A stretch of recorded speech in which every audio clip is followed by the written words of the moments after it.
Yo, ladies and gentlemen, you're all very welcome to another episode of KHANAGE, where the main essence of the show is to look forward to Liverpool versus Leicester City. But what a lovely evening so far.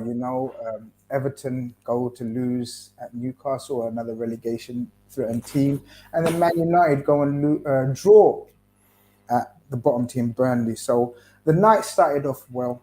We've got a lot to catch up. We've got a lot to chat about. And I thought I'd bring some brothers on to speak about the game tomorrow that I'm actually looking forward to, because it seems for some reason, it seems like we ain't played a league game for ages, with a long break and the FA Cup in between and everything. But well, before we tuck into it, let me introduce the panel tonight. And of course, Errol, Bear people wanted you back, man, and had to bring you back. How are you, my brother? You good? I'm good, bro. Thank you for having us back, man. I appreciate that. Yeah. All good. On a high still after the FA Cup game over the weekend. I did a little watch along with the Red Men. That was very good. And obviously we've got another one now at home against Norwich to come up in the 5th round. So man's happy, man. The games are coming thick and fast, but it's a good time to be a Red, definitely. It most definitely is, man. I titled the video, or tweeted the video, the good vibes must stay. There's good vibes, isn't there? There's good vibes. Not suddenly. Look, there was a lot of worrying around AFCON and the players going away, but the vibes are suddenly 100% there, right? Yeah, look, as I said to you previously, Grizz, we're in a great position to now kick on. And I said I fair for Leicester on Thursday, but we'll see what happens in that game. 100%. And look, you mentioned Leicester, and first time I've got welcome. We us three welcome Neil, and obviously the viewers, the subscribers, welcome Neil to our channel, man. How are you keeping, my brother? All good apart from Leicester City letting me down once again. We'll probably get into that in a little bit later. Again, probably get your guys' feedback in terms of Brendan Rodgers and stuff like that. But yeah, we'll get into that now. So yeah, big up. Thanks for having me on as well. It's no problem. We're actually going to start off with you. We're not going to give you any warm up. We're not going to let you warm up and flex your muscle and start on the level. We're going to actually, Alex, shout out to Alex, you're our expert. As he says, tear them apart so Rodgers gets sacked, please. Neil, before we get into the match and sort of the clashes and the potential lineups and the tactics we could employ, tell us where you at with Leicester City and Rodgers right now, because I've spoken to quite a few Leicester City fans, and the mood around the club or the fan base is being 50-50, 60-40. But you was telling us off air it's quite one-sided now. Where are you at with Rodgers, with Leicester City, and where are you guys at right now? So we talk to people like down at the ground, and then we kind of have an aerial, and then social media. Social media isn't indicative of what's happening at the ground and the fans that see him.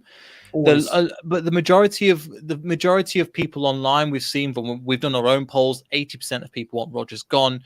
I think that it was that we put out a tweet, and I think it was 9% wanted him in, 11% wanted to give him more time, and 80% wanted him gone. Now, speaking to people down at the ground and speaking to people that are with massive, positive Leicester City fans, a lot of them do want him gone. Not because, again, it's not a representative of what he's achieved in Leicester in 3 years. It's what's happened recently. And as you guys know, when the bandwagon comes up, also Reedy, shout out to Reedy, another Leicester City creator as well. Absolutely, we had Reedy on for the League Cup game, so shout out to Reedy, man. Oh, fair enough. Yeah, shout out to Reedy as well. So yeah, it was one of the things where we're seeing the signs, and I was more than willing to back Rodgers, and I thought we could do well with him under this season. When we're coming up again and again, and you're looking at opportunities that are going to happen, and now his substitutions aren't making sense. The plays he's making aren't making sense. So the substitutions and the way he's playing, like we're playing against Brighton, we switched to a black 3 when we're 1-0 up, let them come into the game and they score a goal and they could have won the game. So you're looking at that and you're going, my God, this guy is just not at the moment. It's not holding up at all. So Rodgers isn't, the mentality is in the bin. The players aren't playing for the manager. The manager's throwing the players under the bus.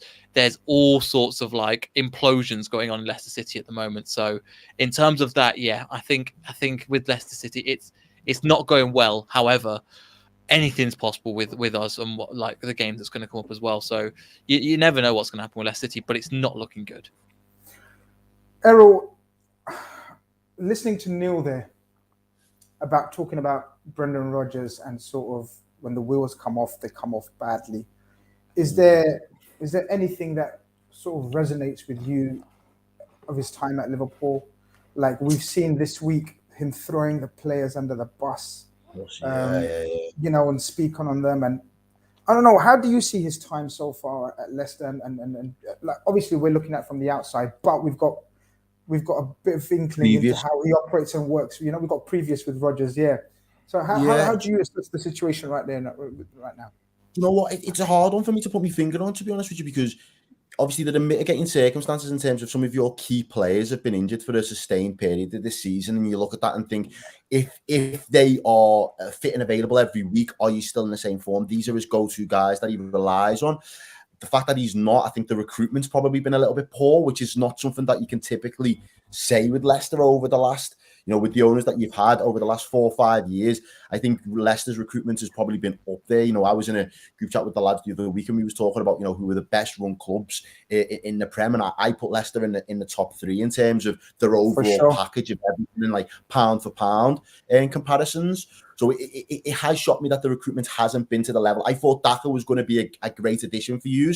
I think, there was murmurs that Liverpool were interested in him and stuff like that in the summer. And, we kind of, it would have been nice to add it to a front line earlier in the season for us, really. And he would have been someone that was quite explosive, and he seemed to have hit the ground running. I think Brendan Rodgers' biggest problem is, I think once he loses the individual players' buyout, I think that's when the house of cards all seems to implode in on itself. And I think he's starting to get to that point now. The likes of Vardy's probably going to be coming to the end of his career. He's in the twilight phase of his career, really. I know he's had a bit of his injury problems as well. So for me, I think it's the buy-in from a couple of those up-and-coming players or those stars that are not really eager to sign a new contract and stuff like that. I think it's just disturbed the natural flow and the rhythm that they once had. And I think that's where the problems have started to kind of come from. And he doesn't seem to be the guy to manage that. Plus, when you get over opportunities like the Europes and stuff like that, and he's not got that caliber to kind of push you through, I think other people in the team look at it and think, is he really the guy to take us to the next level? That's always the question, isn't it, Doc, with Rodgers?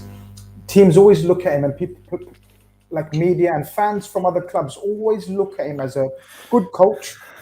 Yeah, he can get you playing football, a very good standard of football, because that's what he does as a coach. But then his, as Errol and Neil have talked about, his personal issues, or what's the way of describing it? Sort of his man management comes under scrutiny, and then once he seems to have lost the battle in terms of players playing for him, like some of the things, I don't know if you read some of the shit he came out with this week. Neil will probably tell us. Neil, actually remind us of some of the things, paraphrase maybe, obviously you won't remember quote for quote, but tell us some of the things that he said after the game against Forest. So it was basically along the lines of he's been hinting at the group needs a refresh in February, which is, again, massive, because you go, that's something you address in February. You don't talk about these players now, because you go, right, we've still got 4 months. What are you talking about?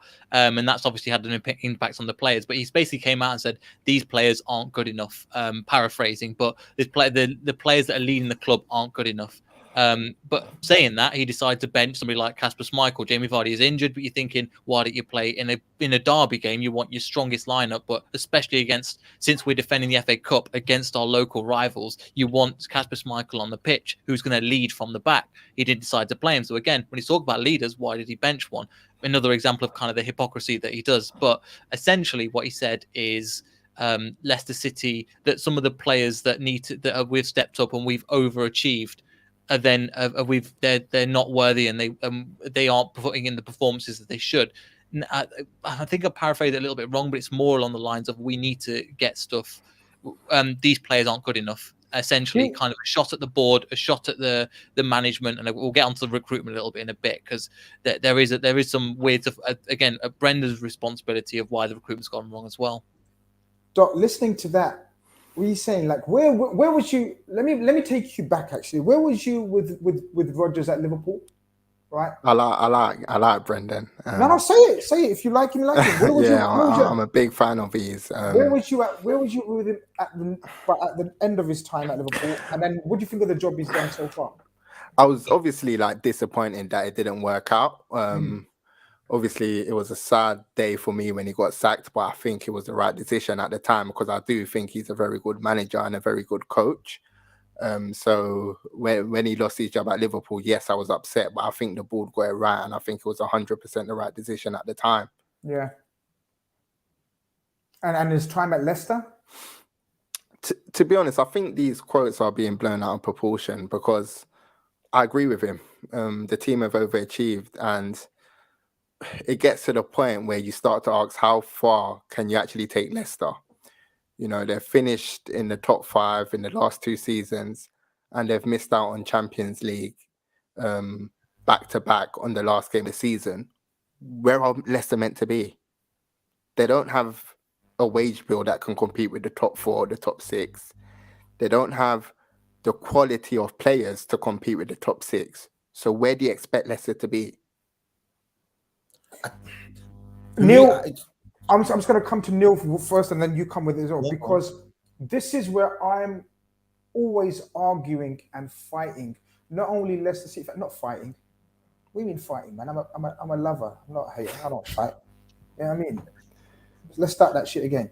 I'm always debating this point that Dot's made, and we didn't pre-plan this, and we haven't spoken on this topic.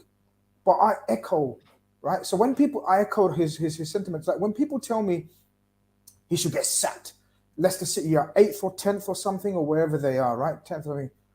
I often think, have Leicester City's fans, because of the success that they had, right, in recent times, obviously culminating in that magnificent, one of the best league wins ever in any league, anywhere, right? I'll say that. Have they overachieved, and now because they've had a taste of that good stuff, now that they're back where collectively, possibly like Dot said, you should really be like the top 6 are the top 6, and then it could be any one of you guys, Aston Villa, Everton, or whatever. Is it a case of overachieving, or do you think no? Why drop our standards, and we should keep those standards, and there is definitely a dip? I mean, do you see some of Dot's points he makes? There's a combination of them, so I see where it's coming from, but also the owners aren't expecting us. They didn't bring him in to finish mid-table. They had ambitions of going to finishing higher up the league. In terms of Leicester fans, I think I was saying to Grizz and a couple of people before, I've seen Leicester City in the Championship. I've seen them battling relegation in the Championship for a long period of time, growing up watching Leicester City. And in terms of, if you want to try and keep these best players, they want to play European football. Now, in terms of are we mid-table? Yes, we are. But any other, if I told you about at the beginning of this season, Leicester City would have lost more games than they've won, that's a big drop off. We are mid-table, but that's because the league itself has been terrible. On paper, in terms of some of the teams we've got, they've been fantastic. I mean, Bournemouth Brighton are above us, but they've drawn 12 games and they're still in 9th place. That's mental. We've been lucky that other teams have been more fortunate than us, have been more crap than us, and we're just about mid-table. I mean, if you said we've lost more games than we've won, the fact is we're just about in the middle of position. But then let's take it out of the Premier League context, because a lot of fans, I'm happy to finish mid-table, but why can't we get out of our group in Europa League? Why can't we get past the 4th round of the FA Cup? I don't think that's too much to ask for, to be honest. If we're going to have that, then sure. If we want to write off the season, let's get 10th, no problem. But let's go and put in a good performance. And I'll tell you guys now, I don't see us winning the Conference League. I don't know what's going to happen, but I don't see us winning it. I'd love to go and win it. Trust me, I want my team to go win it, but realistically, I can't see where we are. So another statistic I've got as well, we've conceded 57 goals in all competitions since the beginning of the season. This is not acceptable. Yes, they've had injuries. Exactly. It's awful. It's one thing when you watch us on match, as you guys know, watching Match of the Day and watching the extended highlights is not the same as watching it game in, game out. We have had injuries, but I think one thing as well, when we played, for example, is about the mentality that the manager instills in the players. Brendan Rodgers has never made excuse for injuries. We had as bad as injuries as you guys did this time last year. We had as bad as injuries. And Brendan Rodgers never, ever blamed it on the injuries. That he was just, when Fofana got a massive injury at the beginning of the season, he goes, we'll deal with it. We'll see what we can do. He never makes excuses until everything goes south. Now the excuses start coming out. And it's not just we haven't got the players, it's the players aren't good enough. And that's the kind of thing where it's like, right, okay, now things aren't working for you. Now these excuses are coming out, but not the excuses that we'd expect. It's these other ones. So yeah, not finishing at the 4th round of the FA Cup when we've just won it, I think we expect better than that. Finishing again, a group with so the context, okay, we've got Legia Warsaw, they finished last. Spartak Moscow topped the group. And Napoli, again, they're a good side, but again, they're inconsistent. They played their under-23s against us and beat us. So little context, things like that is kind of what was missing in terms of the conversation. And so that's the kind of thing I'd want to put across when, yes, it is concerning, but 57 goals conceding. Yes, we've got certain players missing, but it's just not good enough. And it's been the same problems all season: defensive problems, set pieces, and it's not like at any point has he learned from his lessons. No. So that's my point of I want to support him. I want to back Brendan, but give me something to back and I'll back you. Errol, I know you wanted to come in earlier. Have you forgot your point? Have you still remembered it? No, Neil hit the nail on the head for me there in terms of, I think, again, from the outside looking at the Leicester City fans' perspective, you guys would have, as you said, would have accepted being in and around mid-table had you have done the business in the other competitions this season. I think Leicester want to be a successful cup team. I think that's their level. They want to get to semi-finals of the FA Cup. They want to hopefully kind of challenge and retain the FA Cup if they can. It's a hard task to do, but they'd have certainly loved to have done that. But Europe has always been the big question mark over Brendan Rodgers. And, we only had that one season that we was in Europe with him for us. And he kind of just took it as a free hit. And you think, all right, well, you've took it as a free hit for yourself in your own managerial career in terms of your own learning and cutting your own teeth. What lessons are you going to learn from that now that are going to serve you well in other clubs?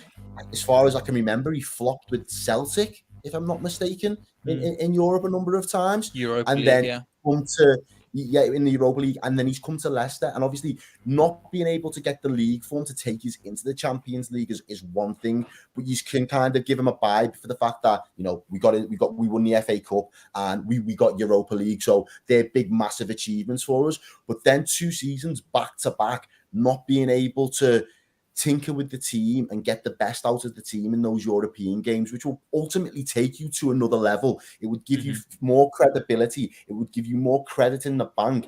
He's not been able to stack those chips for me. And that's the one area where I think he falls down for me. And yeah, he's a good coach, but has he got that European? And I know it might not be the be all and end all, but as I say, those cup competitions, I see Leicester's level as a cup team that can mix it up with the big boys on their day if they've got their best. Errol, let's keep Europe out of this, because I think asking them to be a successful or relatively successful European team, I think is asking for too much, my personal opinion. But I genuinely agree that for the domestic cup competitions, they should be. For example, they won the FA Cup. Was it last year or the year before? Last season, he beat Chelsea. He beat Chelsea, didn't he? Right. Yeah, in the final. So, and I'll come to you with all this. I'll come to all of you with this. So they've won a cup competition, which many clubs are dying to, a la Spurs. I don't know. Arsenal probably would love Everybody another else. one. Man United. Man United. Yeah, right. So he's taken you to a cup final, narrowly missed out on Europe. Champions League, not Europe. Champions League, you literally lost on the last day. Twice. What's your level then in that? What do you expect then? Now, as a Leicester City fan, Neil, first I come to you. With Rodgers, what's your expectations, and are they realistic? So coming to me. Yeah, Neil. Sorry. Oh, sorry. No. It's just the thing is, when we can play against a team and we've put our effort in, I'm happy. If we come out and we get spanked, that's no problem. But we've got to learn from our mistakes and we've got to be competitive. Where we can finish, I'd take anywhere in the top 10, to be honest. Things are going to change. Times changes. Players move on. So I'm going to butt in there rudely. So you as a fan, and you're a match-going fan, you've seen the rise, you've seen the lows, and you've seen the magnificent highs. Mm-hmm. And you as a fan, and I know you live how far from the stadium? Yeah, not too far, but yeah, round the stadium. Your expectation as a rational, logical fan from the 20 minutes we've been chatting to you is you be very content, not happy, but content with a top 10 finish. Mm-hmm. I agree with that. I honestly agree with that. Looking at the other teams around the league right now, Doc, right? And you look at the top 6 that are the top 6, right? You know what I mean, the top 6. If Leicester City finish from, let's say, 5th to 10th, where's the disaster that I'm seeing from media and fans alike? Where's the disaster in that? Yes, as Neil says, the performance and the way they lost to Forest is embarrassing, unacceptable. But surely the whole focus will be on their league position, right?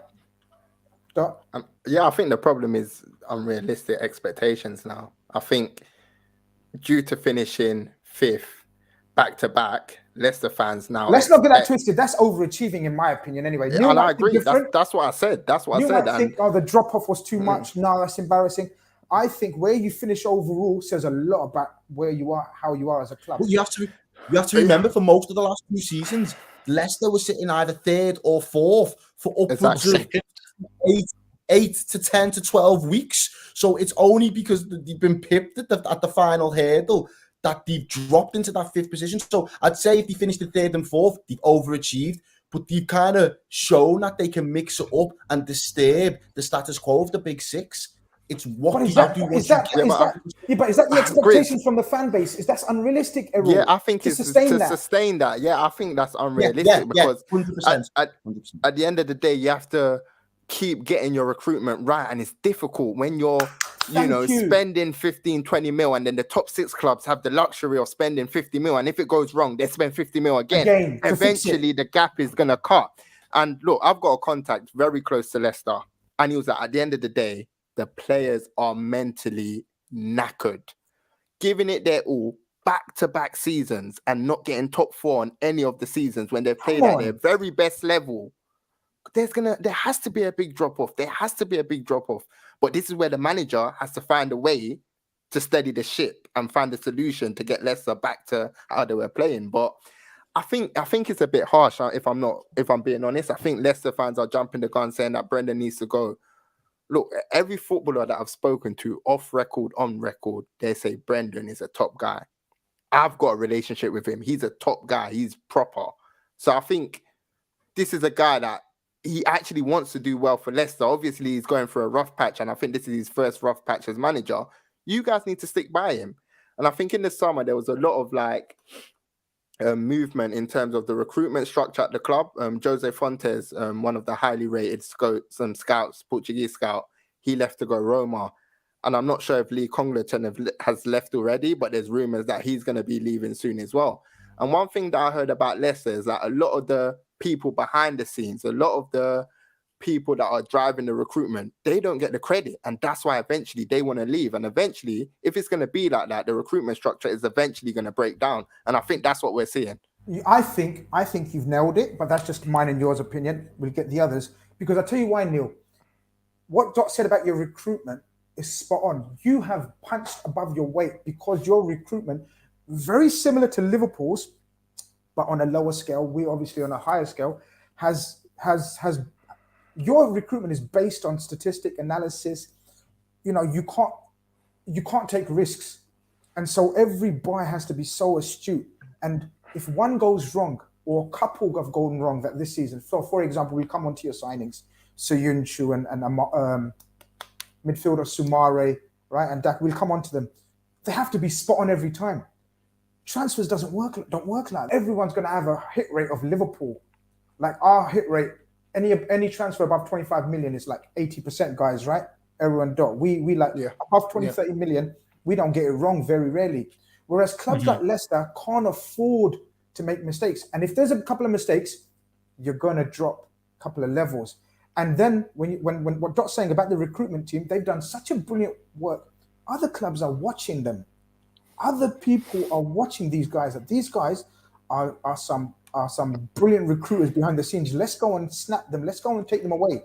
And Leicester don't stand a chance. If one of your scouts, if Man City come for them, or Man United come for them, Liverpool come for them, top 6 come for them, you guys are not going to stand a chance. And people don't see this side of things. That's it. People don't see this. The normal fan, the average fan just says, "Oh, why we get?" because your big boys behind the scenes, and let's not get it twisted, they are the roots, they're the foundations of your success, would you say, Neil? That your recruitment team behind the scenes have been A1.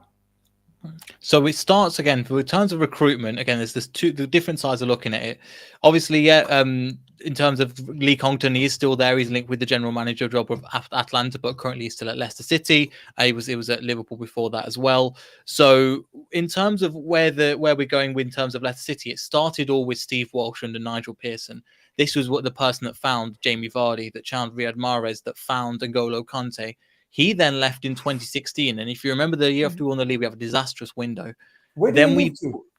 Sorry? He went to Everton to be a general manager, and then That's it all right. just fell apart. Because remember, they were playing with like 3 number 8s and no number 9, and it was all sorts of. We went to be like the director or something like that. Fell apart that season. So he basically had the Ranieri and the guys had free. He was just get somebody in because I'm going to do the job. I'm not too bothered. So that season was a bit of a failure. Ever since that, yes, we've had Eduardo Macia leave. We've replaced him with Lee Congdon. We've replaced these players, but the scouting network itself is bigger than just the guy at the top. It's all the scouts all the way down. And yeah, you're saying if the players come in, we can get players in. That's our movement in terms of when you're saying a couple of players that don't work. So I've got 3 in particular. So Vestergaard and Bertrand, Jose Perez. I've got 3 of them. Them 3 have not worked for us. These 3 were specifically signed because Brendan Rodgers wanted them in the squad, not because our scouts did. Now our scouts have come out and said like they're getting frustrated because we didn't want these signings. We didn't want them. We have a policy and it does work all the way through. The majority of scouts are still working at Leicester City, but the head guys has moved on and moved forward. So it's more than just like taking out the big guy. The majority of signings have worked. You mean Samore, again, it will take time for him to come in. I've got no problem. You got the likes of Tillemans. When he first came into the squad, a year he was completely silent. He was kind of a missing person. The next year, the season before this, he absolutely smashed it. So we are willing to, the reason why they come to us, Dak is another example. He's given time and he's given the ability to come in and try and play football. So in terms of scouting, yeah, Brendan Rodgers does have a part to play in it because he's overridden the scouting quality and the manager, and they've been backed. He's been backed. So he's got in Jose Perez for 30 million, who's got 12 goals and 9 assists in 3 seasons, which is unbelievable. He had the same problem at Liverpool, though. I was just going to say, Errol, because if Chris, that's the case, Neil, no, I'm going to come to you, because if that's true, and Neil, we have no reason to, Neil supports the club and watches them day in, day out, and knows the inside workings. If that's the case, and Rodgers, are you saying he's overrides the scouting system and has taken sort of control of the committee, so to speak? At times, but more than usual, yes. More than usual in other managers before. We've been here, haven't we? This is very reminiscent of Liverpool. We had that weird period where it was a transfer committee, and then he would come in and oversee things, and he'd give his 2 pence on them, and then the transfer committee would go and buy him 3 or 4 players. I think it was the season after Suarez was the worst one when we let Suarez go, and I think we followed the Spurs model of just getting a flash sale and buying almost every player under the sun, bringing them in and being like, right, working magic on them. And it was like, well, in what world is that ever going to work? And again, it's only really, as a Liverpool fan myself, seeing the way that, Klopp and his team of recruitment have done it and tweaked things, that you can actually appreciate when you get recruitment right, how much of a difference it makes to your overall trajectory. But, mate, we was just getting it fucking wrong, window after window. And it wasn't like we wasn't spending at the time either. We was prepared to put our hands in our pockets, but we was just buying trash, Grizz. Absolute trash. And it was, from a fan base's perspective, it was always like, well, who'd you put the blame on then? Has it been Brendan that said, give the green light for my man? Or has it been the transfer committee?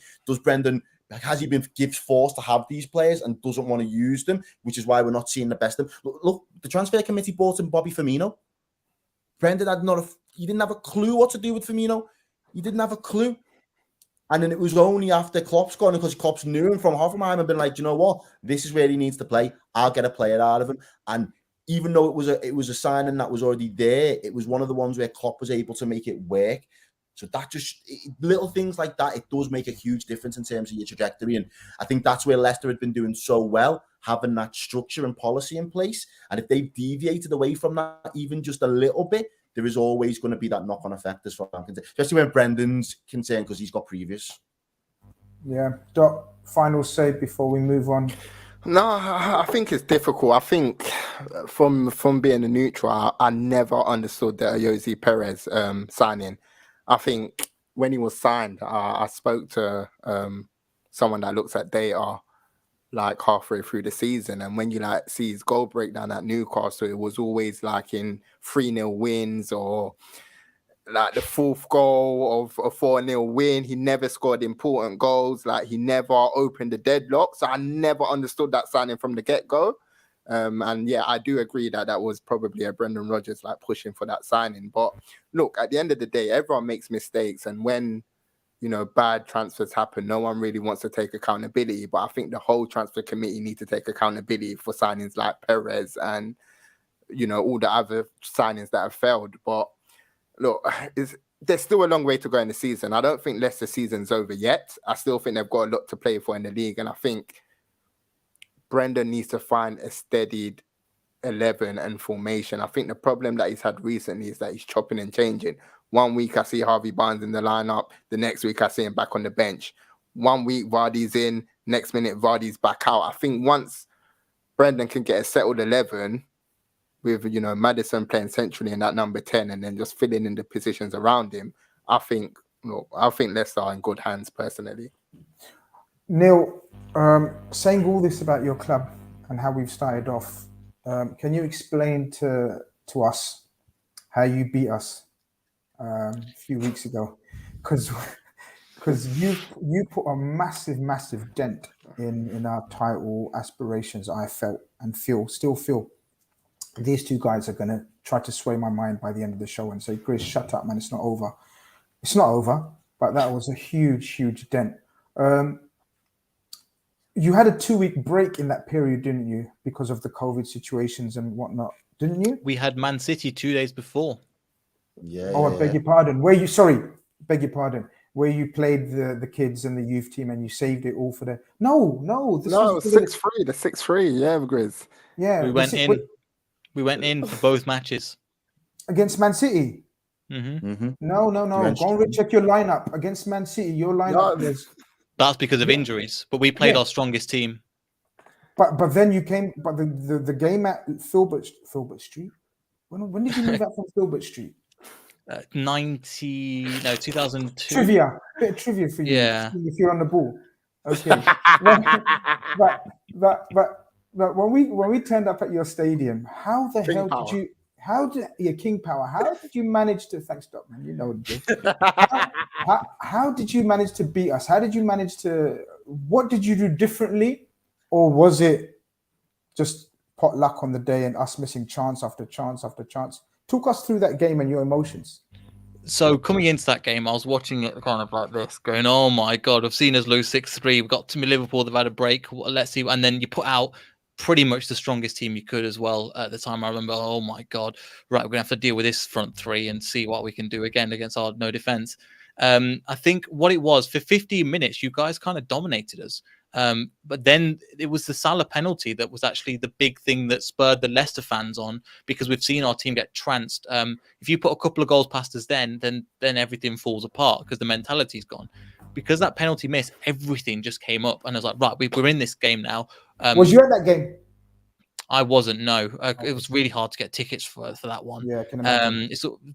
And also there's a lot of wherever you go in the world, there's Liverpool fans, even here in Leicester. So they go down.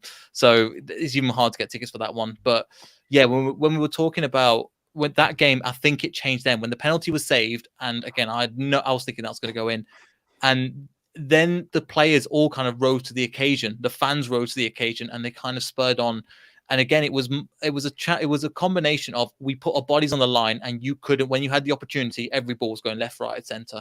There wasn't really a lot on target. I don't think Kasper Weghorst had that much to do. Like, not, oh wow, that was an unbelievable save again and again and again. No, he made 3 stunning saves, bro. Come on, that save from Salah, that save from Mane. He made some couple of stunning saves, but you're right. We just couldn't. I think for us as a Liverpool fan, Errol, the turning point for me was the Mane miss. Oh. When Mane went clean through, I knew we're not scoring, Errol. What happened that night? Hey, we beat ourselves. I think because I think Leicester, after being exhausted by the City game and recently being beaten by us previously in the League Cup, I just felt like we had their number. And when we turned up, I think we was a little bit too overconfident at the fact that we thought, oh, we might actually walk this. I mean, it might not be that hard. And then getting a pen early in the game, thought, okay, Sam. And then after missing the pen, it's could have always... been 3-0 after 30 minutes. It very easily could Yeah, have been it really, 3-0 after 30 you know, minutes. Neil said to himself, you know, we dominated for the opening part of that game. And I remember it. And in my head, I was thinking, I was really, because I think Kasper Schmeichel is a decent keeper. I think he's a really good shot stopper. I think he's a decent enough keeper. I was really critical of him over the League Cup game. The goals we scored, he just didn't seem to get anywhere near any of them. And I don't know if you guys felt that as Leicester fans and thought, mate, what's he doing? Could you have done a little bit better? But it was like a bipolar episode. It was from the League Cup game of him being absolutely trashed to the Premier League game, and he's like, you know, he was his prime dad. You know what I mean? He just channeled that inner daddy Schmeichel for whatever reason, and he just, once he kind of got that level of confidence and that air of confidence about him, I knew he was in trouble until the Mane moment. And I'm there now, put on my house on the fact that Mane's going to score, and I'll still be pissed off. I know he's Mr. Senegal right now. He's King Africa. He's the Lion King. And big up Mane and all of that all day. I love all of that. But that day when he did that miss and he smiled after it, I knew we weren't going to win, because I thought, you should be... I know he's probably smiling because it's a nervous her. How the fuck have I done that? You should be angry, bro. Like, you should be fuming with yourself and put your head back down and say, right, get me another chance. I want to score. And as soon as I seen that little cheeky smile from him, I just thought, we're going to find a way to just shoot ourselves in the foot. And because it was so pivotal to that Christmas period and wanting to be closing the gap with City, I just think we kind of undone ourselves, and then Leicester kind of grew into it and thought, you know what, they're there for the taking. Let's just lay one on them. And we didn't lay a glove on them in that second half after that chance. And then, you know, fair play to Leicester, because they stepped up where we couldn't. And that's what football's about. And that's why we get so gassed off it, because when you think it's going to be a walk in the park, they're often the games that, you know, are the undoing of a team sometimes. Exactly. Doc, what are we going to do different? Doc, what are we going to do different then? We take them on tomorrow. It's Anfield. The vibes are very different.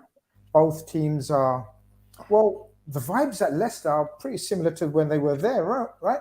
So we have to go into this game thinking they're going to raise their game again because of the Rodgers factor, because of the way they beat us a couple of weeks back, right? But we're in a healthy state. Praise the Lord. Nothing changes overnight in tomorrow's training session. What do you expect different from us? You know what? Yeah, I'm just thinking about the game at the King Power, and for me, that result was unforgivable. I can accept every other drop points of the season.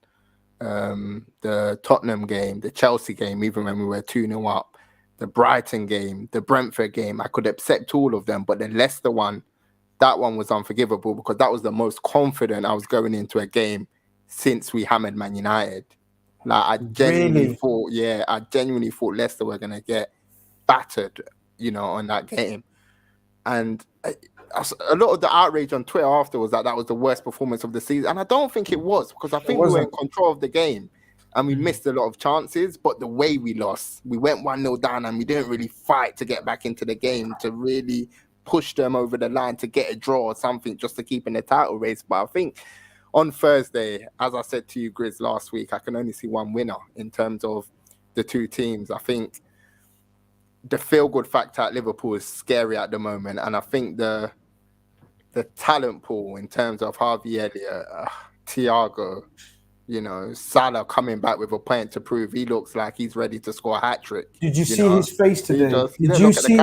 There was no smile. There was no, like, business, man, strictly business.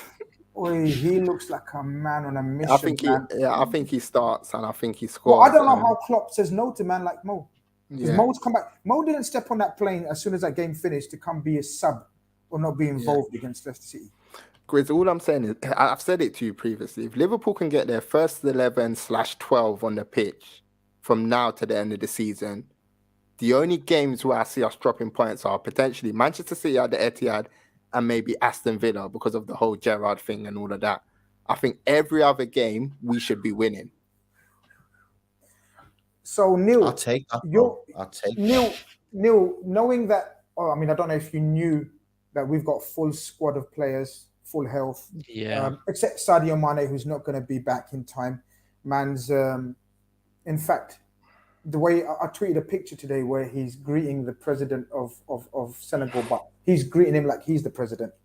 So he's like, welcome. You see that picture, guys? He's sick. Right, so President Sadio Mane is meeting a random guy, but he turns out to be the president of Senegal. So he's going to be a little busy. Knowing that, and we get into the lineups that we're kind of expecting. How are you guys expecting? Tell us the situation in terms of your injuries. Tell us the situation about what kind of state your squad's in going into the game, and how you expect to play against us. How we expect to play against, as you guys were saying as well, we've been chopping and changing every single time. Different players in different positions. Brendan comes out and says this player's had a fantastic game, drops him for the next game, and it's just like there isn't really any sense of it. I think playing at your ground is going to work against us in the same way that it works with us when our ground. So again, normally anything. Because of the atmosphere. Your atmosphere will work against us. Every time I've been there, it's kind of done the same thing. And we've not had too many results at yours, so it's going to play against us compared to when we play at our ground, which tends to be more in our favor. Not say we win every single time, but it's more in our favor when we are at our ground. So in terms of how we're going to set up, I have no idea. Because the injuries we have at the moment, Jamie Vardy is out, and then we've got, I think, Johnny Evans is out. Wesley Fofana is still out with that leg break, still recovering from that. He's coming back. Timothy Castagne's out. Apart from that, we've got pretty much everybody back, but the mentality is in the mud from losing to your local rivals. So in terms of the centre-back pairing, Soyuncu has been atrocious this season. Daniel Amate would be he's not even a centre-back. He's a centre. Our best defenders have all been basically CDMs, which is mental. Ndidi was a monster, an absolute unplayable monster against us. Yeah, and he again when the 3-1, I remember he was clearing up we used to know him as a firefighter, clearing up everything. The double pivot that played against Nottingham Forest was Tielemans and Ndidi, both phenomenal players and two of the best double pivots last season in the Premier League. This season, they couldn't even hold out Nottingham Forest, and it's not just about mentality. It's about Tielemans was given the armband, dragged at 60 minutes. It's like, right, get off the pitch. So there's things like that are also going on at the moment in terms of that. Sorry to cut you off there, Neil. Do you think some of those players, especially in your midfield, do you think they've had their heads turned over the last 12 months for all the things that have gone on? Sorry, but I'll just quickly, 100%. This is the thing. So they might have been. However, if you want to put yourself in the shop window, the best thing you can do is perform the season before you're going to get sold. Now, that's the same thing. It actually happened to people don't remember. Harry Maguire, before we sold him for 80 million that season, he was not good. He wasn't probably our third best defender in terms of centre backs, but he was play game in, game out. And then we sold him to Man United. Look what's happened there. Leicester fans are genuinely not surprised. But if you want that, that's a rare occurrence at the Man United thing. We got 80 mil up front in cash. Like that never happens nowadays. So if you are a Tielemans or an Ndidi and your head is turned, well, don't you want to put yourself in the shop window by playing good football so people want to buy you? Scouts pay attention to this stuff. They pay attention to every single match about if there's playing a player. So if that is the case, they're going the wrong way about it. And even if you want to move, then you're going to have to prove yourself. And you know what? It's just been terrible at the moment. In terms of how we'll play, I think we'll set up with a back four. I think we'll have Luke Thomas on the left. Who was brilliant again. An absolute standout against Mo Salah that night. I mean, I know Mo Salah by then was focusing on the AFCON. We know that now. But he was magnificent that night, wasn't he? He's probably been your most consistent defender, right? Amongst many injuries and inconsistencies with the lineups and everything. Yeah, I'd say so, but there's not much to choose from, to be honest. It's like best out of 4 out of 10 but Luke Thomas again is 21. He's a young player. He's come from Leicester as well, so come through our academy. We really like him here. However, it's one of those positions where along the back line, again, conceding 57 goals so far this season is unbelievable. like the number of goals we've actually conceded. So if you look at it that way, you go, yeah, Luke Thomas has been a great player. I think he's a great signing. James Justin's a massive plus for us. Hopefully, again, we'll have to see, but he can play all along the back line. Literally can play centre back to wing back. He can play any position there. He's phenomenal.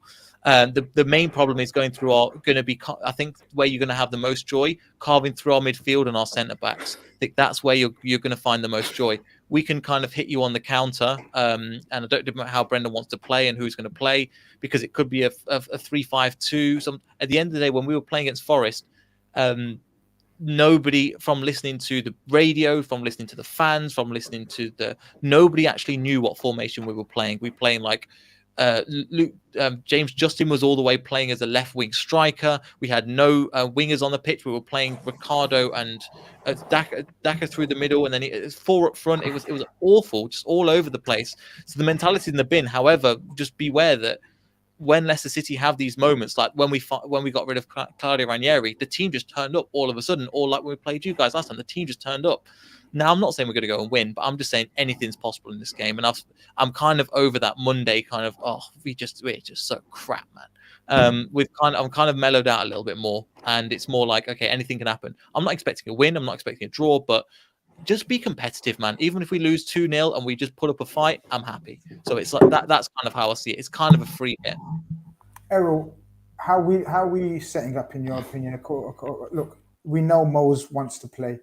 We know Elliot's coming back from a serious injury, and even though he put in a magnificent cameo, and it was one of the most happiest days, as a Liverpool fan in recent times, to see him back on the pitch and score as well, because you just feel for the kid, especially with the father there and everything. We've got quite the selection headache, haven't we? But for once, it's a positive. It's a positive selection headache, right? Absolutely. I think the back five picks itself. Well, to be fair, I think Matip comes back in. In all honesty, I think obviously Konate did the FA Cup the other day, so I think Matip comes back in, and that's for me. Mm-hmm. Still to this point, our strongest back five. Alisson comes back in as well. I think Matip, as good as Van Dijk, we know Van Dijk is world class. I still think he's 80%, but I think at 80%, Van Dijk is still the best defender in the world, just because of actually how high his ceiling is. But I do believe that Matip's probably been our best defender week in, week out for us this season in the Premier League. I think that's just how good he's been. I think he's really underrated in that respect. So that for me would be our back five. Midfield, I would go with getting Fab back in the midfield. This is the hard one.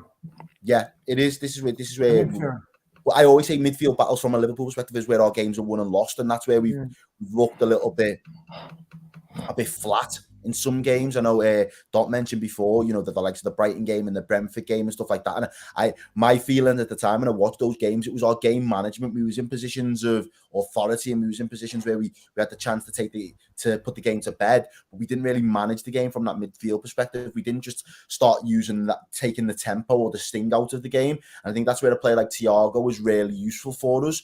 So I think we might see him deployed again next to Jordan Henderson. So I think that at the moment is probably our strongest midfield. I don't think Harvey Elliott makes the match day squad for this one. I know that's massive, but I just think with everything that's been going on, keep him back in training, get him a little bit of rhythm. But I think the cup games, I don't want Harvey to be pushed too far this season. It's great that he came back with the level that he did, and he was able to show that energy and desire again. But I want to keep him wrapped up in cotton wool. I want us to be able to have him as a luxury player. Big games or games where, Norwich in the FA Cup, right, you can be dropped in there because there's less pressure on it and just go and play your game. The front three for me, Diaz is definitely on the bench. But I think it would be Jota, Firmino, and Salah would be the front three that I'd go for. That's a bit of a bombshell from Errol in terms of what he would do with Elliott. But I see where he's coming from. But where are you coming from? Me, Grizz? Mm-hmm. Yeah, I don't agree with Errol on that one, if I'm being totally honest. I think Harvey Elliott is... Grizz, you know where I stand with Harvey. I just think he's an amazing player. And I think the biggest compliment we can give him is that when he came on, he looked like he was never injured. He was playing as if he was 27. And honestly, he just showed why he's ahead of Curtis Jones in the pecking order for me. In that small cameo, the difference every time he gets the ball is like the zip on the passing, just the intent. I think that's the word that I have to give to him, the intent to play forward. And I think he's got a big part to play in this season. I think there's going to be games where we may be struggling to break a team down. And for me, he's the difference maker from midfield. He gets into the box, he can score goals, he can pick out a pass. He's fantastic. And I think I agree that there should be no pressure. Like, we shouldn't be rushing him back in to play every game. But I definitely think he should be involved in every match day squad. But I'll go with the same 11 though. I agree with your 11. I'll go with Henderson. Harvey makes the bench. Harvey makes the bench for you. Harvey makes the bench, but I think you start Henderson, Thiago, and Fabinho just for that solidity in midfield and just to stifle. Because indeed he tends to have good games against Liverpool and Tielemans. They want to knock the ball about. So I think we just need to have presence in midfield and just dominate it and don't give them any sniffs. And you wouldn't fall for the temptation of giving Luis Diaz his. Nah, no point. We got Jota on the left, bring in Mohamed Salah, Bobby up top. I think that's gonna run riot on Thursday, if I'm being honest. I'm sorry, Neil. I really like Leicester. I love Leicester as well, but not for this game. Neil, Dot's talking about Tielemans. I've got a feeling he won't start against us. I agree. I think you're going to bring in the dogs of war, a la Hamza Chowdhury and Didi, and possibly bring back Amate to play in that midfield. Just free. Pardon the term. Dogs of war. Dogs of war. Like, you lot are just going to block up that. I think you're going to play a back five. I think you're going to play, and then you're just going to leave Daka and possibly either Harvey Barnes or what's the guy? Probably Iheanacho. Iheanacho up front. So two speedy forwards, 3 bruising midfielders.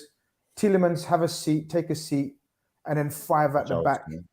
Tell me what you think your lineup's going to be. What you think? That's my expectation. So if somebody's going to come in, it's going to be Kieran Dewsbury-Hall, and he's one of our academy graduates. Quality. Quality. I forgot to mention him. This is the school trip, brother. This is the school trip that we all went to when we was younger. Yeah, exactly. I swear, this guy ran circles around us last time. I was trying to think of his name before. He's quality, man. So go on, pick your team, Neil. In terms of, it's a hard one because how Brendan Rodgers plays, he can play 2 different positions. I've got a feeling he'll go to a back 4 because that worked last time. But also, so what I would do, and I'd try and mimic what we did against you last time. I don't think it'll work again, but again, going that 4 that was out of possession. It was a 4-3-1-2 with Maddison playing that holding, and then I think Iheanacho and somebody else up top. Can't remember who that was. And then a back. It was Vardy. Okay. It was Vardy. Sorry, it was Vardy up front. Wasn't it was Vardy before he was injured. Yeah. Okay. Exactly. It was Vardy.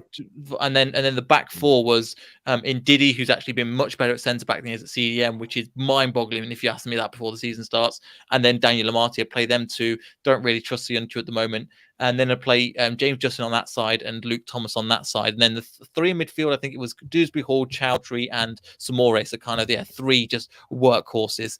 Now, I think. With Brendan Rodgers, he will probably play Tielemans just because you can't predict what Brendan Rodgers is going to do. Like, you literally can't at the moment. So I could expect him to slate him, then put him back in the starting lineup. That's the kind of thing he's done before as well. So any of them 3, the thing is our midfield is strong. And if we play 3 in midfield to try and match you guys, I think it can work, but it has to be the right players, especially in the second half. Dewsbury Hall, a lot of work with creating that goal from that left-hand side where you guys couldn't seem to cope with it. And I remember that, again, we've got the options for it, but with the mentality in the dirt, it could be where everybody stands up. I've not got a lot of hope for this one, especially going to Anfield. So I'd say I'd try and, if it was me, I'd try and, again, look, it worked once. Let's try it again because we've got really nothing else to go for. So Kasper Schmeichel in goal, back four of Luke Thomas, and then I play Amate and Ndidi. Then I've got James Justin on that right because I think Castagna got before the injury. So then I'd have, then you're looking at, Samore, and then you play Tielemans. Is Samore back from the AFCON? He never went AFCON. Oh, I beg your pardon. I thought They Samora went was AFCON.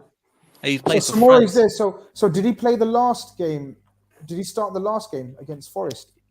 No, So okay, so you can see definitely Samori coming in.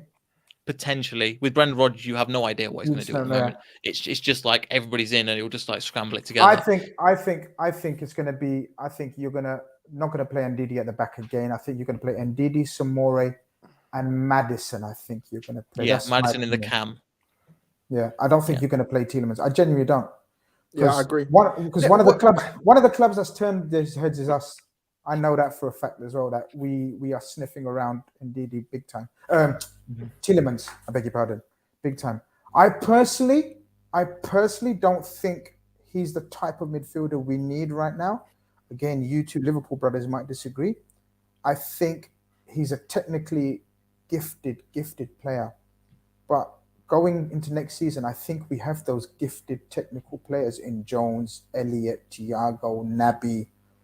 You know, we've got that type. If you gave me the choice, I would snap your hands off for Ndidi. No, I agree. Now, Fabinho agree. hasn't got a replacement, man. He can't progress the ball. That's my issue with him. That aspect, 10-yard pass. That's what he does. That aspect, I totally agree with you. That aspect, 100%. But out of the two, in terms of recruitment, what we need, by far, Tielemans is the more talented ball-playing player. I get that. But the lung power, man, like this brother, I've seen him start panting after 60, 70 minutes, man. No, I have. I've seen, you know, he's tired. You know, and Neil, what's happened to Vestergaard? Haven't Never started. Sorry, bro. When I'm seeing Amate playing ahead of him, I can't understand. Bro, he's fifth choice. CDMs were ahead of him, and my man's 6'6", and he can't defend set pieces and he can't attack set pieces. I don't understand how he could be that tall and be crap at both. Mendy, in terms of Senegal, I think that's who Reedy's talking about. My bad. Thank you, Reedy. Come to the rescue. No worries, but yeah, Vestergaard's woeful, man. I think the idea of him was to when you're winning a game, you're winning 2-1, you drop him into a centre 3, and you get two players quick that can make up for it, and then he can play the ball. When he's playing in the back 2, he's woeful, and he's been a terrible signing for us. Again, Daniel Amate, who's been a kind of a player that, what do you need? I'll do that position. If it's right wing, if it's right back, centre back, midfield, he'll kind of fill in positions. He's ahead of him, and this was a £15 million signing. Again, this is back to Brendan Rodgers. We had an injury to Fofana, and we just need a centre back. And Vestergaard was the one that the club didn't want, but Brendan Rodgers wanted, and we went and got him, and he's just been terrible. He's got no pace. I've genuinely not seen that bad a centre-back purchase for us in ages. It just goes to show you the old Premier League true was get Premier League proven players. I've just named you the three, and Perez, Bertrand, Vestergaard, all three of them haven't worked for us. The last one that had worked, ironically, was in the Championship with Johnny Evans. So we haven't actually got any Premier League, which is a great signing, but he's out with I think he's got a plantar fasciitis or something in his foot, so he's out till April. So he's pretty much done, and we were relying on him to kind of carry us through games. So yeah, I think that's how it is at the moment in terms of Vestergaard. It's not worked. Bertrand's out for the season again with an injury, but he's been not much better than Vestergaard. So it's the old adage of older fans say, "Oh, get Premier League proven players." For us, it doesn't work in our scouting system as well. Who's going to be your strike force then? If you're suggesting that you're going to play 4-3-1-2, so we're assuming the one's going to be Madison behind the two. Who's the two that you think is going to be employed? Because if you don't say Lookman, that will raise my spirits because I rate Lookman. I rate him. I rated him for a long time. So I don't know about who's your two going to be. Do you think? This is the hard bit at the moment because defensively we're terrible. Attacking we're actually decent. We're still something that's been consistent throughout the time. Again, you mentioned Jamie Vardy before. He's been out with injury, but he's still, I think for 2 months he's been out for injury. He's still one of the top scorers in the Premier League, along with Salah and Jota and a couple of other players. He's still up there. So our strike force has been good. Daka's got one of the best minutes per goal record. So it's choosing out of one of the four. So you probably go Daka, and then you're going to play either Iheanacho, Lookman, or Barnes. And it's one player for three positions, and I'm not sure who they go with. Who's the one that's definite? Do you think Daka? Daka, because he's the striker. And Nacho works well in a 2, but then you lack that width going forwards and backwards. And if you're playing a 4 at the back, it doesn't quite break. So I could not tell you. If it was me, I'd go with Iheanacho and Daka. Brendan Rodgers might want to go Harvey Barnes, but probably the last in the list would be Lookman. Okay. I need Lookman on the bench because he's a threat. I'm telling you. Yeah, he's a threat. He's a threat. Like if you're talking to us from a Liverpool perspective, I don't want to see Barnes or Lookman because they're gonna run in behind and cause problems. Oh, Barnes for me is one. I mean, how's his form been since he had that serious injury? He's come back. Has he looked as good as he was before? Not really. I know the potential of him, and he's not looked to that. But it looks like again, he's been static, and he's been coming in with injuries, out with injuries, COVID out, and it's been one of those times where he's not had a running, and we've not had a settled formation where we're playing out and out wingers. So it's a good combination of them. He's still a great player. He scored some fantastic goals for us, and I think he's still maybe the third highest striker we've got, third highest goal scorer we've got. But we just know the levels he can go to, and it's a lot higher than what he's currently doing. So, yeah, Barnes is a great player from us. Again, another local lad from us, so we love him here. And I know you interviewed him over at Beautiful Game recently as well. So he's a great, great player. And at times when you've gone, Alexander Arnold is amazing. I remember Alexander Arnold just dropping off him and go, right, I can't beat him for pace. I'm just going to drop off him a load of times. And as brilliant as he is, I know that Barnes can take him if he's got a one-on-one. Errol, if you could handpick 3 players from this Leicester City squad to come into our squad, not first 11 per se, but into our squad, who's the 3 players when they all fit? Who's the 3 players that you would take from Leicester City? Oh, I would have took Daka before they got them anyway. The fact that he's now with them in the Prem, to you guys, to be honest. Yeah, the fact that he's now with them in the Prem. Do we really need him now? Is he an improvement on your man Origi? Because I know your man's Origi. No. No. He's definitely, don't do me like that, Chris. No, he's definitely an improvement on Origi 100%. So if you was looking to take that spot, hands down, give it to Daka. I like that Dewsbury Hall, but my only concern is we've got young midfielders that are kind of cutting the teeth with us at the moment and doing their own thing. So he's the next best thing, though. He's the next best thing. He might be the next best thing, but again, at the same time, I'm like, is he local to you lads as well? Is he a Leicester lad? Yeah. Or is he local? So I like the fact that we've got a Curtis in our team. Do you know what I mean? It means the same to us as what it means to you to have Dewsbury Hall. 100%. So I wouldn't want to switch or lose Curtis by bringing him in. You lose something. We wouldn't get the added value out of that for me. But I do like him and I do rate him a lot. The other 2 quickly, I would have went for Tielemans. I'm not going to lie. I've got a thing for him. I think he is, he's something different that we don't have in our midfield toolbox. And because he's got to that level in terms of, I think he's like a bit more senior now. I think Klopp would give him that opportunity where he kind of gave Coutinho that you get that free roll. There will be lads that will work their socks off, but you get the ability to have that free roll, and there's not as much restrictions or demand on you to have to be as rigid in the system, potentially. And then the only other one that I would take, I'd take Kasper Schmeichel and keep him for the cup games.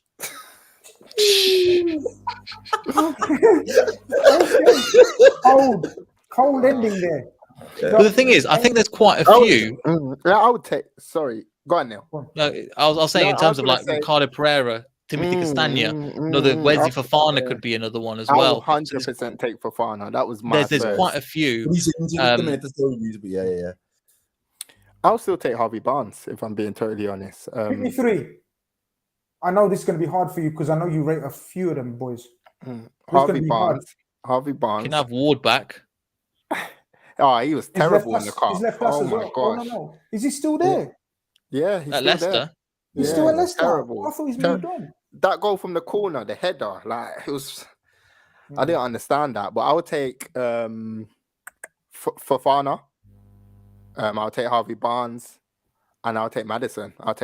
He's the one player different. Ooh. We don't have any sort of player to that kind of profile.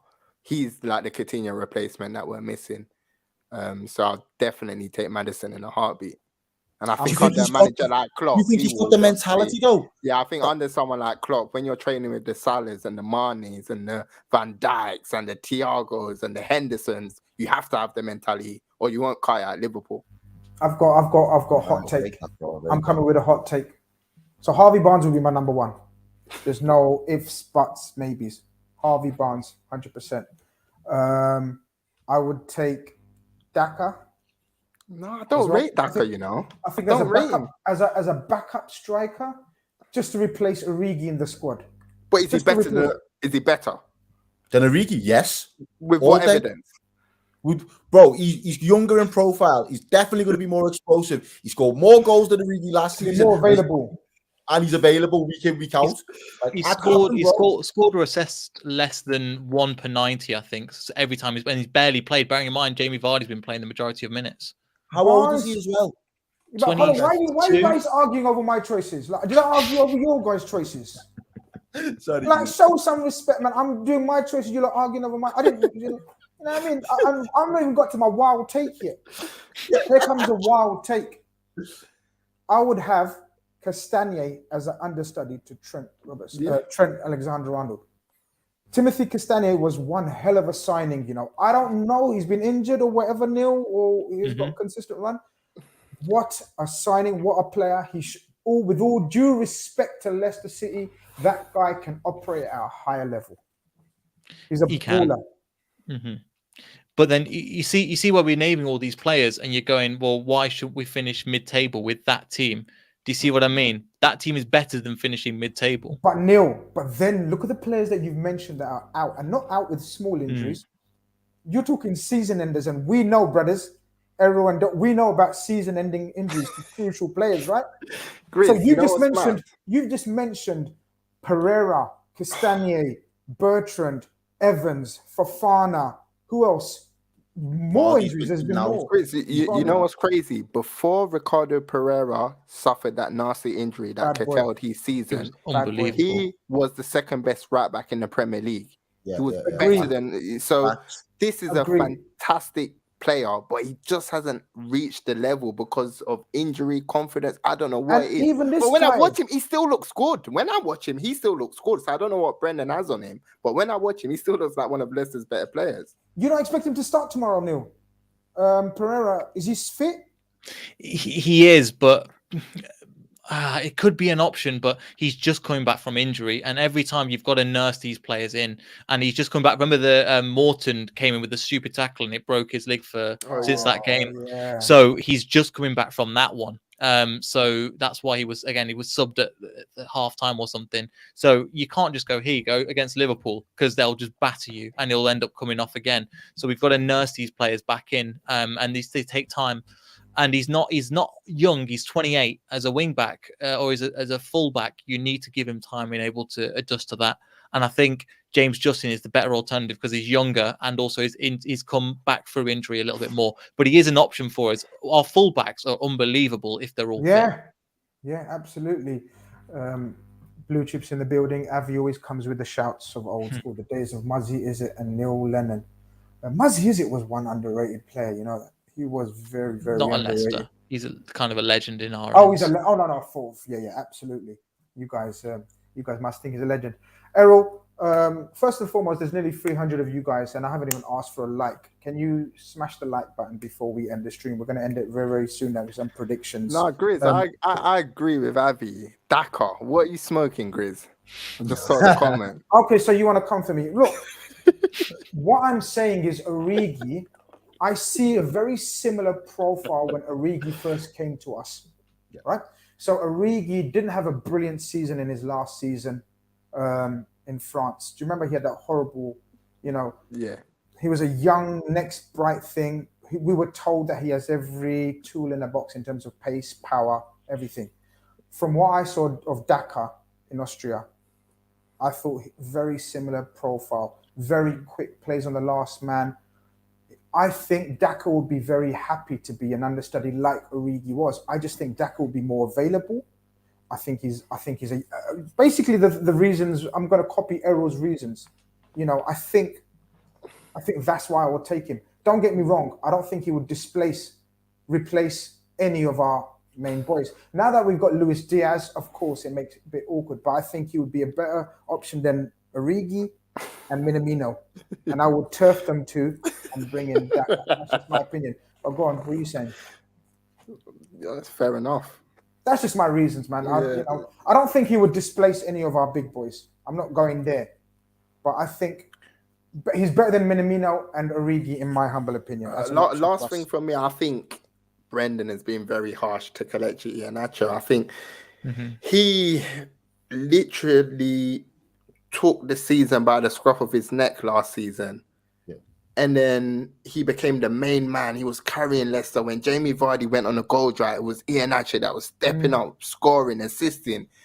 And I think one of the big reasons as to why it went wrong for Brendan this season is that the new season came, and for some reason, Iheanacho was just on the bench. And I think the top managers, they play players on merit because they deserve to play.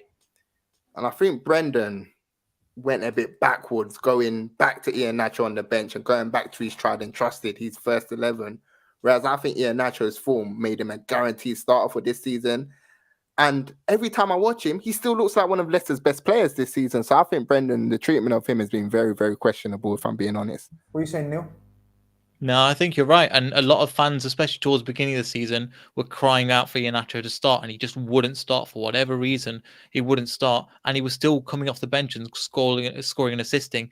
Brendan, he works best in a front two. Now, if you play a front two, you have to. The problem is, who do you drop? You play a 4-4-2, you got to drop Maddison. If you play like a 3-5-2, we didn't have enough defenders to play three at the back, so then we have to play wing backs. So the problem is the selection choice. And then if you play Iheanacho, then you can't play Lookman or you play Barnes. So the problem is up front. There's so many players in that position where you can choose, and he's really good. But there's so many different people in that position in terms of the strike force, and then you've got again Jamie Vardy, then Daka, then Lookman can play there, and so you've got so many people that can do a job. But he comes on, he does his business again. He started against you guys. He ran around a lot and he did bits, took off, and then Lookman came on and scored the goal. So he does a lot of work off the ball as well, which is great, but he doesn't have an actual position. It's kind of like in between like a 9 and a 10. So he can't play as an out-and-out striker on his own. He worked best when he was playing alongside Jimmy Vardy. He can't play as a 10 because obviously Maddison is on fire at the moment, so he can't play there.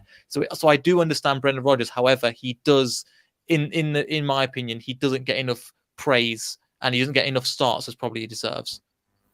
Errol, Mohamed Salah and Sadio Mane. Sadio Mane won't be back. So you're saying Mohamed Salah goes straight into your team. Are you... Like you said, go on.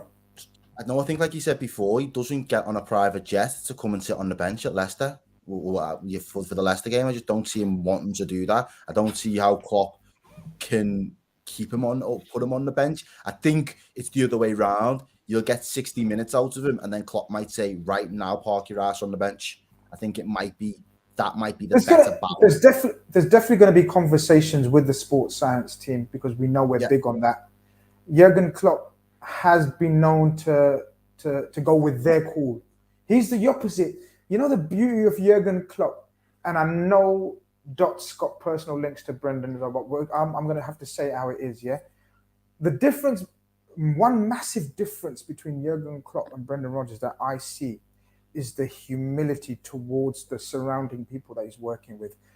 Jurgen Klopp will not override or overrule the sports science team. If they insist that player X, player Y can't play, and how many times have we heard Jurgen Klopp come out and say, you know, they told me he can't play, I have to do what the people of knowledge say. So he's very happy to go with the people of knowledge and who are above him. And that's why I don't think it's a foregone conclusion that Mohamed Salah will start. I don't think it's a foregone conclusion. I think obviously there's a very, very good chance he plays. We saw the mood he's in. We saw, his facial expressions. How did you feel, just rounding off the AFCON, how did you feel about how it ended for our three African kings? Let's not forget Naby, because before he went away, he was tearing it up before he got that injury, came back, tore it up for his team, and then missed the last game. So we've got 3 players coming back into the team, but the 2 that are back, how do you feel for them? As in Salah and Naby? Salah and Naby. Yeah, look, I don't think Naby done enough personally in the FA Cup game. I think he was a bit sloppy with the ball. Yeah. Yeah, I think a lot of the time he was trying to be creative, but he wasn't really connecting with the ball correctly, and some of his passes were short. So I think Klopp gave him and Curtis Jones a chance to actually shine, stamp their authority. Yeah, look, take your place. Yeah, both of you are in with a chance for starting on Thursday. Whoever has the better game starts on Thursday, and I think neither of them had a good game, if I'm being honest. So I think that's why Thiago will come back into the fold. As for Mohamed Salah, he's played a lot of football, so we do. What do you make of his mood? What do you make of his demeanor? What do you think he brings now to the end of the season? You know what, Grizz? I'm all right with Salah losing the AFCON final, if I'm being honest. I don't think Mane would have been able to recover. Personally, I think Mane needed to win that. Whereas Salah, he's a bit more stronger mentally from what I see from the outside looking in.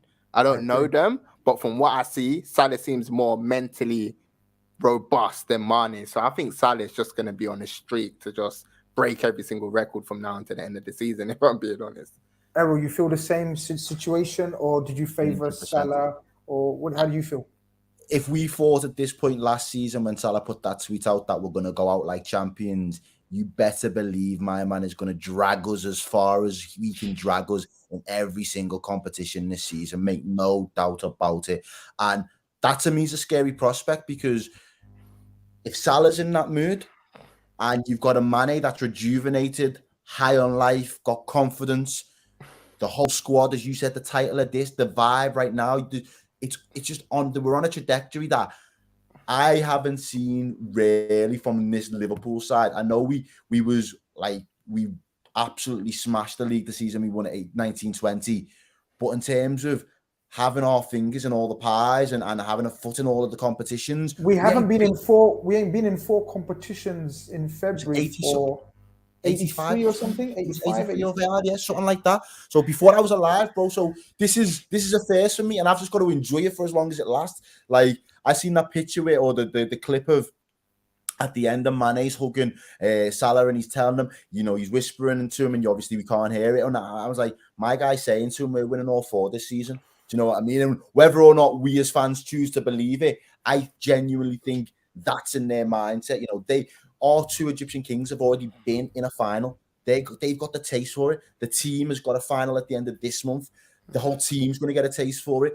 Win or lose, I hope that we win. I think that sets us up nicely to say, right, well, we get a decent tie out of the FA Cup and we're into the quarterfinals. Yeah. We can put the big hitters out in those quarters games and try and get through to a set. And we're back at Wembley. And once we get that buzz again, and I think Klopp's got a little bit of Wembley hoodoo as well. He hasn't really done too well at Wembley in his whole managerial career. So I think once he gets that out the way, I think we're going to be a force. Obviously, the Prem is still not in our hands, so I'm not going to hedge me bets on that.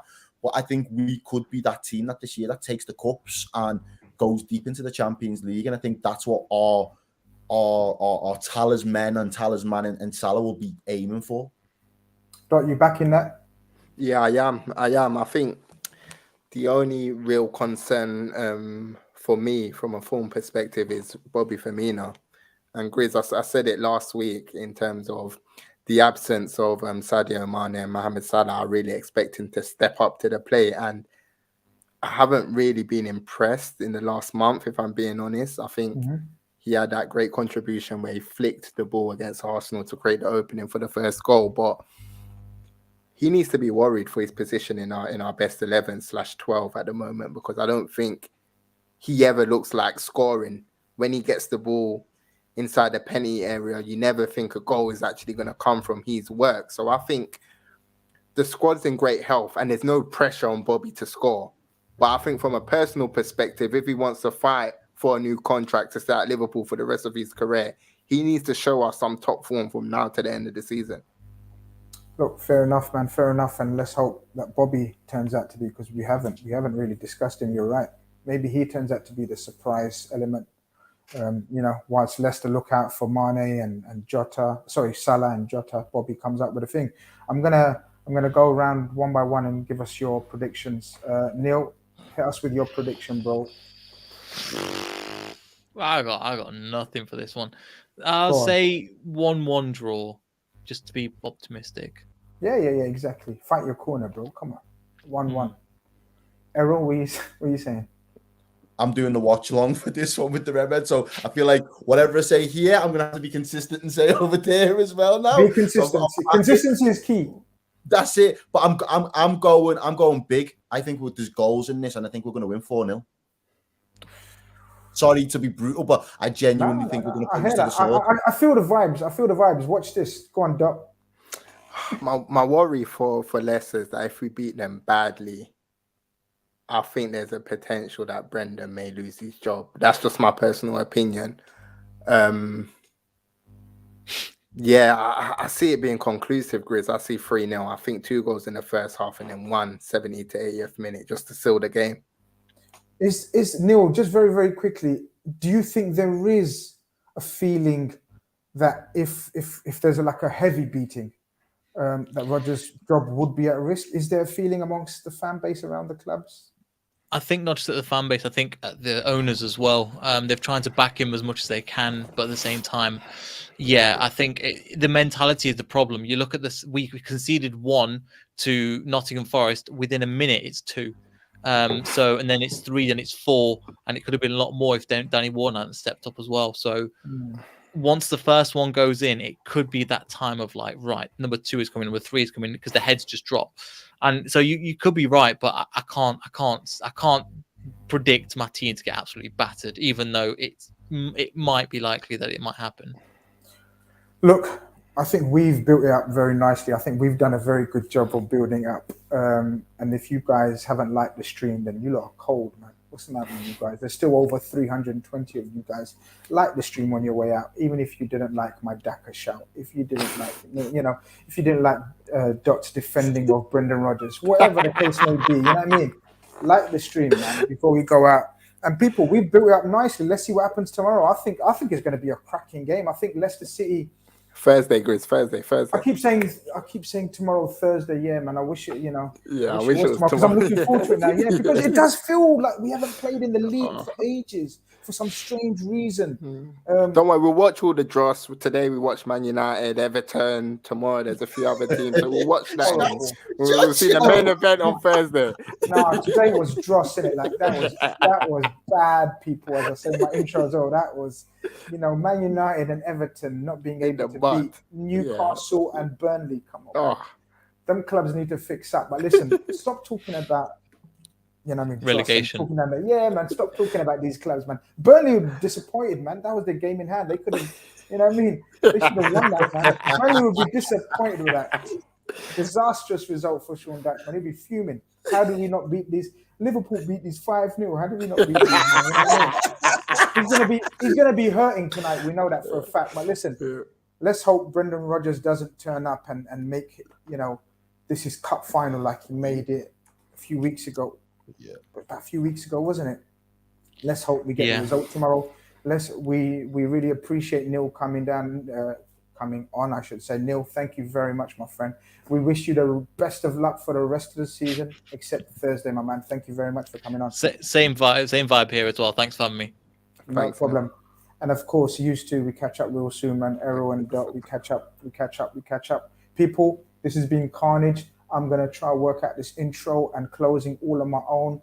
We out of here. Take care.